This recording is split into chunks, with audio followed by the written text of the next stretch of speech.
Hello, welcome to my channel. ఎలా ఉన్నారు మీరందరూ? నేను బాగున్నాను. సో ఇవాళ ఎపిసోడ్లో మనము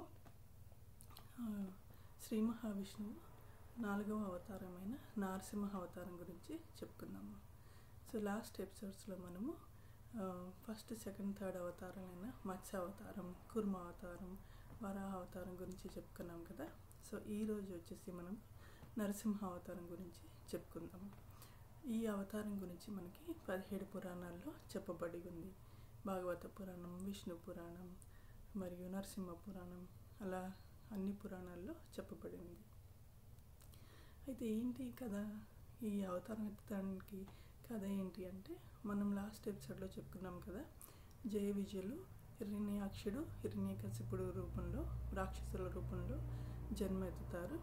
సో హిరణ్యాక్షుడు శ్రీహరి చేతిలో అంతమొందాడు, వరాహ అవతారం. అయితే హిరణ్యకశిపుడు అగ్రజుడు శ్రీహరి మీద చాలా కోపంగా ఉంటాడనమాట.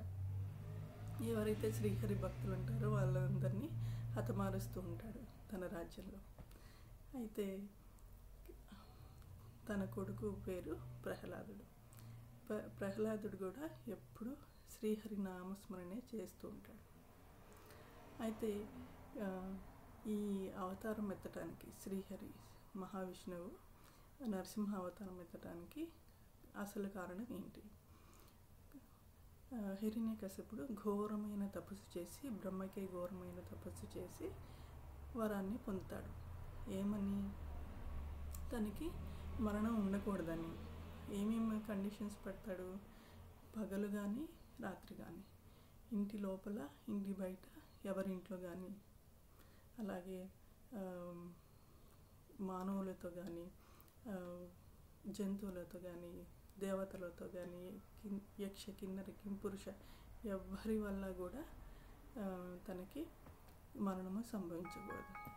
అట్లా ఎన్నో షరతులు పెట్టి చివరికి బ్రహ్మ దగ్గర వరాన్ని పొందుతాడు.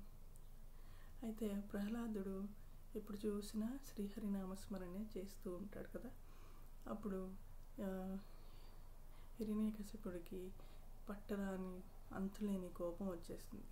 అయితే ఒకరోజు ఆ కోపాన్ని తట్టుకోలేక ప్రహ్లాదుడిని అడుగుతాడు, ఈ స్తంభంలో నువ్వు చూపించగలవా శ్రీహరిని అని అంటాడనమాట.